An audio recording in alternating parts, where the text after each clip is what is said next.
Beliau dipanggil dengan nama Abu Ja'far. Beliau diberi gelar Al-Bagir, yang berarti membelah, karena beliau membelah ilmu dan mengeluarkannya dari simpanan gudang pengetahuan hakikat hukum-hukum, hikmah-hikmah kebijaksanaan yang sudah bukan menjadi rahasia lagi, kecuali bagi kalangan yang tertutup hatinya atau rusak.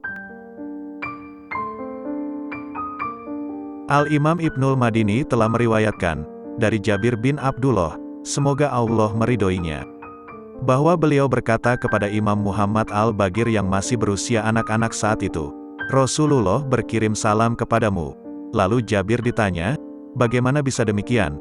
Beliau menjawab, ketika aku duduk bersama Rasulullah, saat itu Hussein sedang berada di kamarnya, dan beliau Nabi, bermain dengannya. Kemudian Rasulullah bersabda, wahai Jabir, kelak akan terlahir anaknya yang bernama Ali.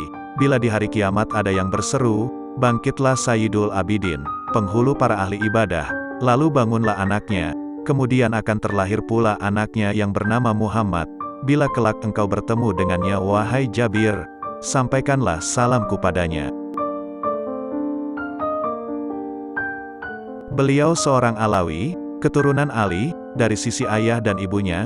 Banyak orang yang menuntut ilmu dari beliau bahkan yang berasal dari tempat-tempat yang jauh. Ketenaran beliau tersebar ke seluruh negeri. Ibu beliau adalah Ummu Abdillah Fatimah binti Hasan bin Ali bin Abi Tholib, semoga Allah meridhoinya. Beliau diberi julukan Abu Ja'far, terlahir di kota Madinah pada hari Jumu'ah, tanggal 2 Safar tahun 57 Hijriah, kira-kira 3 tahun sebelum terbunuhnya Imam Hussein, semoga Allah meridhoinya. Anak-anak beliau, Ja'far dan Abdullah dari istri beliau Farwah binti Al-Qasim bin Muhammad bin Sayyidina Abu Bakar As-Sodiq, semoga Allah meridhoinya. Begitu juga Ibrahim, Ali, Zainab, dan Ummi Salamah.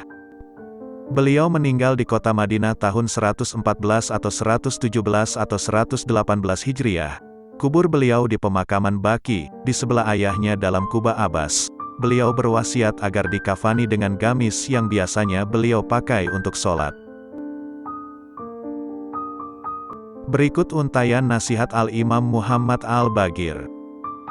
Tidaklah rasa kesombongan meski sedikit masuk ke hati seseorang, melainkan akalnya telah berkurang seperti kadar kesombongan yang masuk padanya atau mungkin lebih banyak.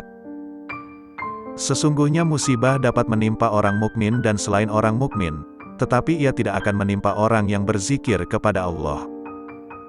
Tiada ibadah yang lebih utama daripada menahan perut dan kemaluan. Seburuk-buruk teman adalah yang memberi perhatian kepadamu dikala kamu masih berkecukupan, dan memutus hubungan denganmu dikala kamu miskin. Buktikanlah kecintaan saudaramu dengan hartanya di hatimu.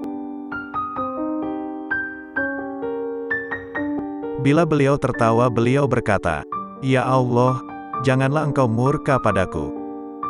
Beliau mencintai dan membela Sayyidina Abu Bakar dan Sayyidina Umar, semoga Allah meridhoi mereka. Di antara nasihat beliau yang lain, apalah dunia, apapun isinya ia tak lebih dari baju yang kamu pakai atau kendaraan yang kamu naiki atau kaum wanita yang kamu kawini. Aku mempunyai seorang teman yang sangat aku hormati, yang membuatku menghormatinya adalah karena ia memandang kecil materi duniawi. Beliau pernah berwasiat kepada anaknya, wahai anakku, janganlah kamu malas dan jengkel karena keduanya adalah kunci segala kejahatan. Bila kamu malas kamu tidak dapat menunaikan hak dengan benar, sedangkan bila kamu jengkel, kamu tidak dapat bersabar menuntut hakmu.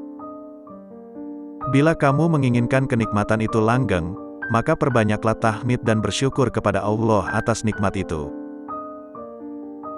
Bila kamu merasa rezeki datangnya terlambat, maka perbanyaklah istighfar.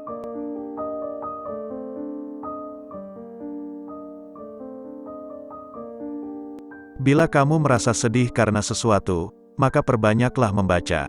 La haula wa la quwwata illa billah. Bila kamu takut terhadap sebagian orang, maka bacalah. Hasbunallah wa ni'mal wakil. Kamu takjub terhadap sesuatu, maka ucapkanlah. Masya Allah la quwwata illa billah. Bila ada orang yang berbuat makar terhadapmu, maka bacalah. وأفوض أمري إلى الله إن الله بصير بالعباد. Bila kamu kesusahan, maka bacalah, لا إله إلا أنت سبحانك إني كنت من الظالمين.